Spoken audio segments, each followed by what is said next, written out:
Hyperpalatable foods are considered to be, by many, the types of foods that really are driving the obesity epidemic in our country. They're foods that have a mixture of ingredients, normally highly processed, that light up the reward centers in your brain. And again, I'm not going to dive into how the brain works, but I think that's enough to make you understand that you eat these things, your brain immediately says, "Ooh, I need as much of this as I can possibly get," and then you're just binging on very high calorie foods.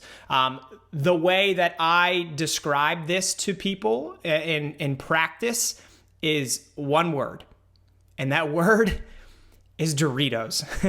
That's legit the best example I can give anybody of what a hyper-palatable food is, because everybody has had Doritos. Nobody knows what the hell is in Doritos, what that flavor dust is made up of. Nobody knows, but you and I all know that the minute you have one, you have to lick the dust off your fingers. You can't get enough, and you just binge probably the whole bag. I haven't had Doritos in years because it's a very big trigger food for me, and I think that's why I can so easily get the point across by just saying Doritos when we're talking about hyper-palatable foods. So these foods typically fall into the categories of desserts or sweets or snacks, but they can also be consumed as your primary meal source by way of fast food options. So this falls into a lot of the things that you can get at a McDonald's or a Burger King or a Taco Bell, places like that, where you're getting a meal's worth of food given to you in a small bag,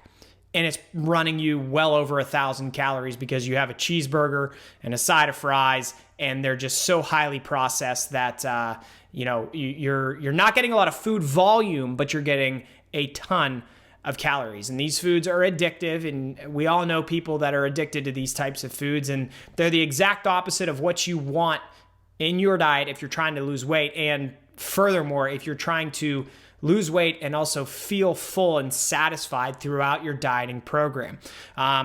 Really, whether you're dieting or not, these foods shouldn't be in there, but especially if you're trying to lose weight, these foods should not be in there. If you're trying to feel full, these foods should not be in there because they're calorie dense. I've said that a few times, and if you don't know what that means, it just means your food volume is low, so by that I mean not the calories of your food, but the actual size of your food. So if you think about, you have a dinner plate, the amount of food you can actually put on your dinner plate. A low volume food is going to take up very little space on that plate. A high volume food is going to take up the whole plate. So you can compare foods based on their food volume, where it's like, if I make a cheeseburger at home, I'm probably going to be able to make it for way, way fewer calories than if I bought a Big Mac at McDonald's. So it's the same food volume, but McDonald's is costing me way more calories than the burger that I can make at home.